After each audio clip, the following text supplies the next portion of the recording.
শুরুটা কেমন করে হলো? ভালো উদ্দেশ্যেই শুরু হয়েছিল, ভালো মনে করে। কেমন? যে মানুষ এরকম চিন্তা করে নিয়েছিল যে এই মানুষগুলো ইয়াগুস ইয়াউক নাসর, ইয়াগুস ইয়াউক নাসর, এই ভালো মানুষগুলো আল্লাহর খুব নেককার বান্দা ছিলেন। তাদের স্ট্যাচু তৈরি করা যায়, তৈরি করলে কি হবে? এগুলোকে দেখলে আমাদের আগ্রহ জন্মাবে ইবাদত করার ব্যাপারে। এটা ছিল ওদের থটস। শয়তান এভাবেই তাদেরকে ইনফ্লুয়েন্স করেছিল আর কি। তারা তাই করলো। এই জেনারেশনটা যখন মারা গেল, পরের জেনারেশন যখন আসলো, তখন শয়তান ওদেরকে বুঝালো, ধরেন 100-200 বছর পরে বুঝালো যে ওরা খুব ভালো মানুষ ছিল, ওদের মূর্তিকে মসজিদের বাইরে না রেখে ভিতরে ঢুকিয়ে ফেলো, তাদেরকে সেজদা করতে হবে না, ভিতরে ঢুকিয়ে ফেলো, ইবাদতে মনোযোগ আসবে। পরের জেনারেশন এই কাজটাই করলো। থার্ড জেনারেশনকে শয়তান বোঝালো যে সরাসরি ওদের কাছে চাইলেই হবে, তারা আল্লাহ পাকের অনেক মানে কি আনুগত্য প্রাপ্ত, নৈকট্য প্রাপ্ত বান্দা, সরাসরি তাদের কাছে চাইলেই হবে। আল্লাহর কাছে চাওয়া এখানে চাওয়া একই কথা, ওখানে সেজদা করা এখানে সেজদা করা একই কথা। এখান থেকে শুরু হলো সরাসরি স্ট্যাচু ওয়ার্শিপ।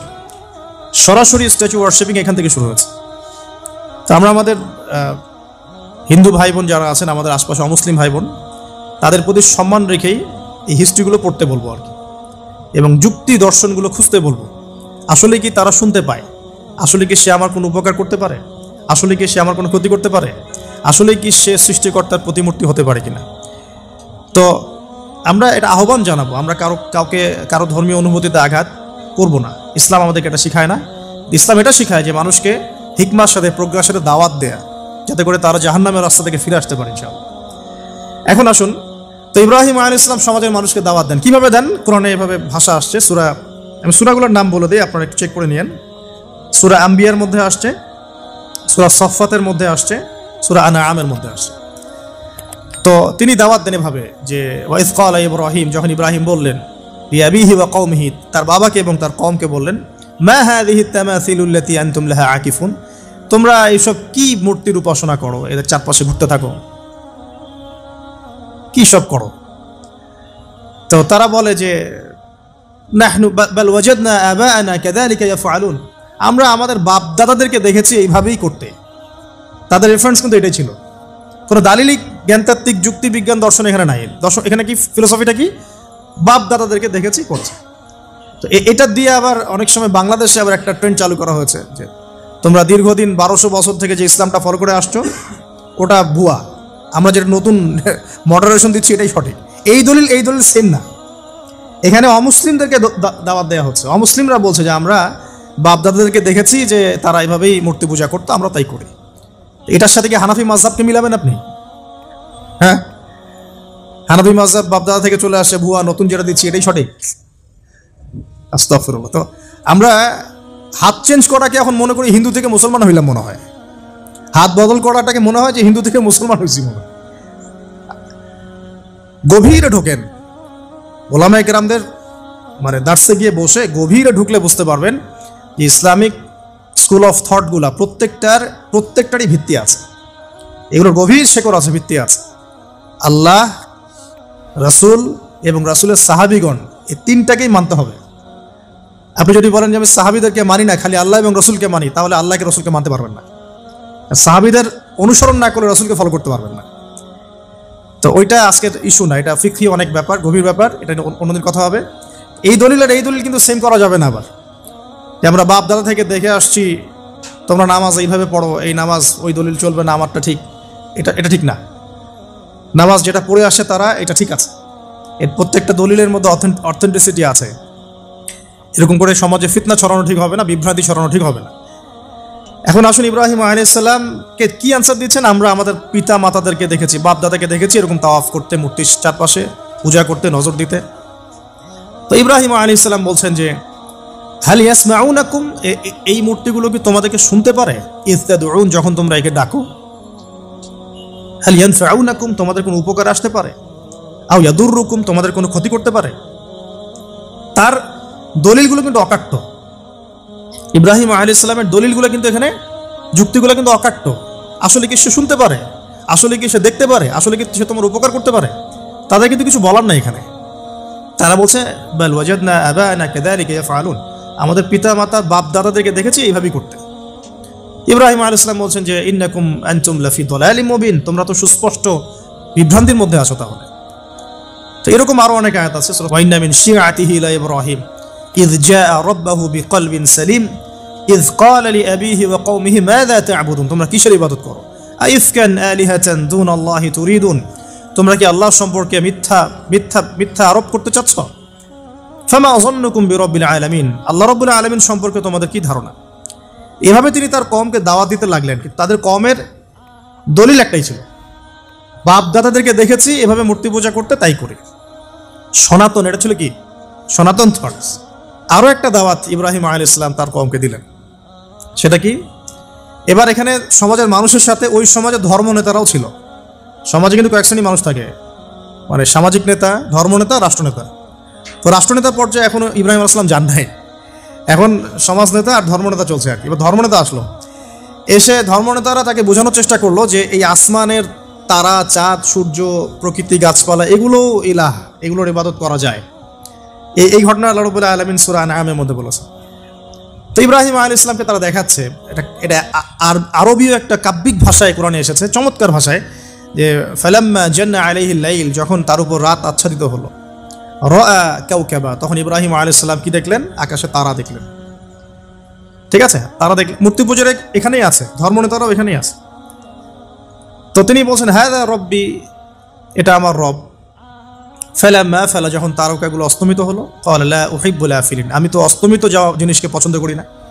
রব তো অস্তমিত যাবে না, এখানেও যুক্তি লাগবে, তো আমার ফিলোসফি লাগবে, আমার এখানে দর্শন লাগবে, এখানে তো আমাকে মানে প্রজ্ঞা দিয়ে বোঝাতে হবে। এটা তো অস্তমিত হয়ে গেল, এটা তো রব হতে পারে না। ফালাম্মা রাআল কামারা বাযিগান, যখন সে চাঁদকে দেখলো জলজল করছে একদম।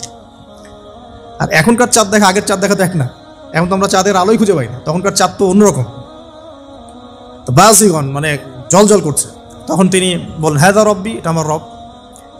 তখন ফালাম্মা ফালা, যখন এটাও অস্তমিত হয়ে গেল, তিনি বলছেন লাইল্লাম ইয়াহদিয়ানি রব্বি লাকুনান্না মিনাল কওমিদ দাল্লিন, আল্লাহ যদি আমাকে হেদায়েত না দেন তাহলে আমি এই দল্লিনদের অন্তর্ভুক্ত হয়ে যাব। ইব্রাহিম আলাইহিস সালাম বলছেন ফালাম্মা রাআ শামসা বাযিগাতান, যখন এবার সূর্যকে দেখলেন দিনের বেলা, এটা তো আরো বড়। হাযা রব্বি হাযা আকবার, এটা আমার রব, এটা সবচেয়ে বড়। হাযা আকবার, এটা সবচেয়ে বড়। ফালাম্মা আফালাত, এটা যখন অস্তমিত হয়ে গেল, তখন তিনি বলছেন এই কথাটা যে ইয়া কওমি ইন্নী বারিউম মিম্মা তুশরিকুন, হে আমার কওম, তোমরা যেগুলোকে দিয়ে আল্লাহর সাথে শরিক করছো, এখান থেকে আমি আমার চেহারাকে ফিরিয়ে নিলাম। সুবহানাল্লাহ।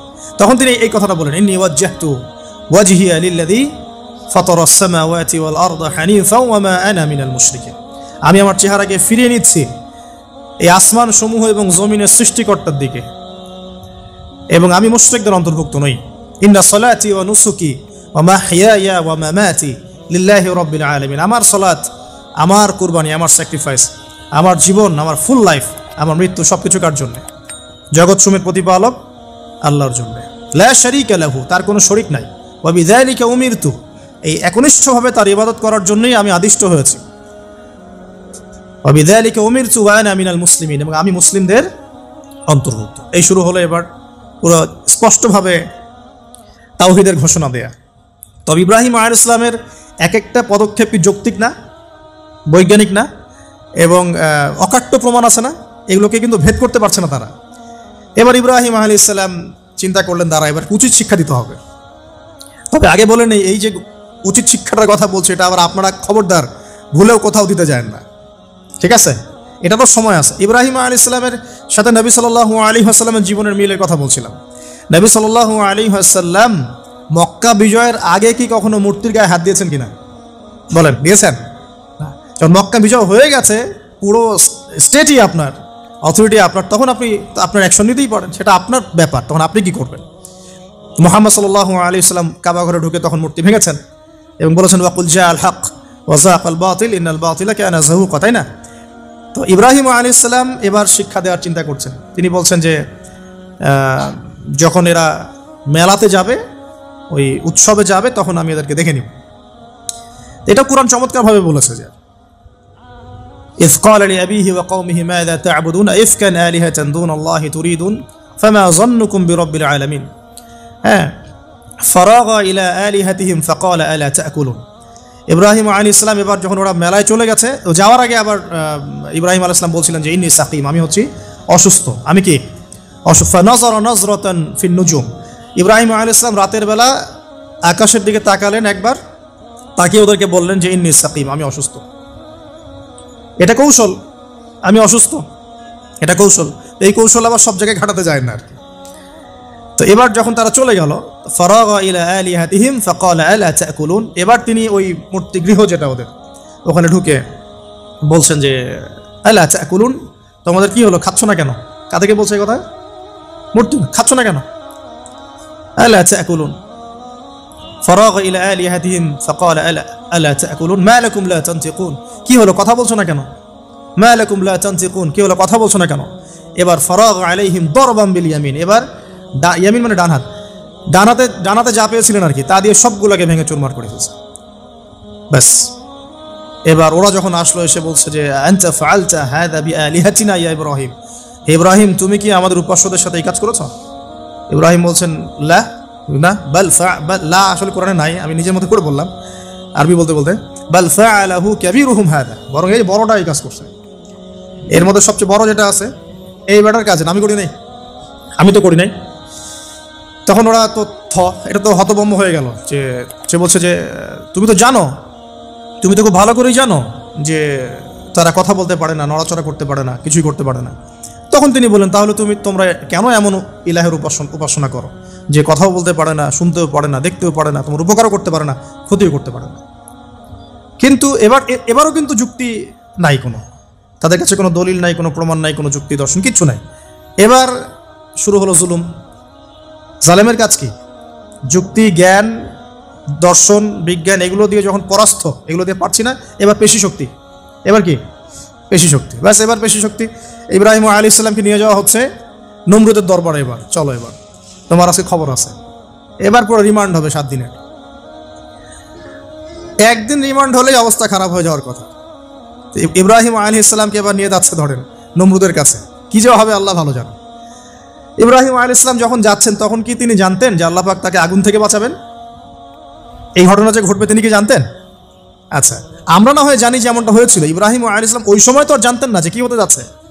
তার মানে তার ওই সময় তার ইমানের তেজ, তার স্থিরতা, ইস্তেকামা এবং তাওয়াক্কুল কত বেশি ছিল। তাকে নিয়ে যাওয়া হচ্ছে এবারে নমরুদের সামনে দাঁড় করিয়ে। নমরুদ এবার একটু মজা নিয়ে জিজ্ঞাসা করলো যে কে তোমার রব? ওই কবরের প্রশ্ন করার মতো, মান রব্বুক, তোমার রব কে? তো ইব্রাহিম আলাইহিস সালাম বলছে রব্বি আল্লাযী ইউহয়ী ওয়া ইউমীত, আমার রব তিনি যিনি জীবন দেন, মৃত্যুও দেন। এবার নমরুদ বলছে ক্বালা আনা উহয়ী ওয়া উমীত, আমি তো জীবন দিই আর মৃত্যু দেই। কিভাবে? একজন যাবজ্জীবন প্রাপ্ত আসামিকে ডেকে নিয়ে ছেড়ে দিল, দিয়ে বললো যে জীবন দিলাম। আর একজন আসামিকে ডেকে তৎক্ষণাৎ মৃত্যুদণ্ড দিয়ে মৃত্যু দিলাম। তো ইব্রাহিম দেখলেন আলাইহিস সালাম এ তো মোটা বুদ্ধির মানুষ, কারণ যে যত বড় জালেম হয় তার বুদ্ধি তত মোটা হয়, কিন্তু এটা মাথা রাখবেন। ফেরাউনের মতো জুলুম মানুষের বুদ্ধি লোপ করে দেয়, আর শিরক মানুষের মধ্যে ভয় সঞ্চার করে। যখন আপনি শিরক করতে থাকবেন মনে খুব ভয় কাজ করবে। এবং মুশরিক বাহিনী কখনো ইসলামের বিজয় লাভ করতে পারে নাই। যে মুসলিম সেনাবাহিনীর মধ্যেও শিরক ছিল না, ওরা যুদ্ধের মাঠে পরাজিত হয়ে গেছে। ইতিহাস ঘাটবেন, মুসলিম যে সেনাবাহিনীর মধ্যে শিরক ছিল ওই সেনাবাহিনী পরাজিত হয়ে গেছে। আবার অল্প গুটি কয়েক সেনাবাহিনী তারা তাওহীদপন্থী ছিল, তারা জয়লাভ করেছে। ইতিহাস ঘেটে দেখবেন। তো জুলুম কি করে? বুদ্ধি লোপ পায়। নমরুদের বুদ্ধি লোপ পেয়ে গেল। তো ইব্রাহিম আলাইহিস সালাম বলছেন রব্বি আল্লাযী ইউহয়ী ওয়া ইউমীত, এ তো এটা বুঝলো না। তাহলে ইন্নাল্লাহা তাআলা ইন্নাল্লাহা ইয়াতি বিশ-শামসি মিনাল মাশরিক ফাতি বিহা মিনাল মাগরিব। ইব্রাহিম আলাইহিস সালাম বলছেন যে আল্লাহ রাব্বুল আলামিন, আমার আল্লাহ, তিনি পূর্ব দিক থেকে সূর্য ওঠান। তো তুমি যদি ইলাহ হয়ে থাকো তাহলে পশ্চিম দিক থেকে উঠাও। এটা আরো বড় অকাট্য দলিল হলো। তার অবস্থাটা আল্লাহ ব্যাখ্যা করছেন এভাবে, আল্লাহ বলছেন ফাবুহিতাল্লাযী কাফার, কাফের একদম হতভম্ব হয়ে গেল। একদম হতভম্ব হয়ে তো লাভ নাই, বেশি শক্তি আছে আমার। তোমার যুক্তি, বিজ্ঞান, দর্শন, থিওরি তোমার দরকার নাই, তোমার দিনের জ্ঞানের এলিমেন্ট তোমার দরকার নাই, তোমার ওয়াজ নসিহতের আমার দরকার নাই। আমার কাছে কি আছে? বেশি শক্তি আছে, পিটায় সব সিধা করে ফেলাবে একেবারে। ব্যাস, ইব্রাহিম আলাইহিস সালামের জন্য বলছে হাররিকুহু ওয়ানসুরু আলিহাতাকুম, একে জ্বালায় দাও, পুরায় দাও, একে জ্বালায় পুরায় দাও, তোমাদের ইলাহদেরকে সাহায্য করো। আল্লাহ পাক অন্য জায়গায় বলছেন যে ফাআরাদু বিহি কাইদান ফাজআলনাহুমুল আসফালিন, তারা ইব্রাহিম আলাইহিস সালামকে নিয়ে একটা বিশেষ বড় একটা কৌশল করলো। এই কৌশলটা কি ছিল? তাকে অগ্নিকুণ্ডের মধ্যে ফেলে দেওয়ার একটা চেষ্টা করলো, আগুন জ্বালিয়ে রাখলো, বলা হয় 40 দিন, এগুলো হিস্ট্রি বা তাফসিরুলতে আসছে, আমি just Quran text to the point বলছি। তো আগুন দাউ দাউ করে জ্বলতে লাগলো, ওই ব্যাবিলন ওখানকার সব মানুষ দেখছে বিষয়টা। ইব্রাহিম আলাইহিস সালামকে ফেলে দেওয়া হবে। দেখেন, যখন ফেলে দেওয়া হবে তখন কি ইব্রাহিম জানতেন যে তিনি আগুনে পুড়বেন না? তিনি তাহলে প্রস্তুত ছিলেন তখন।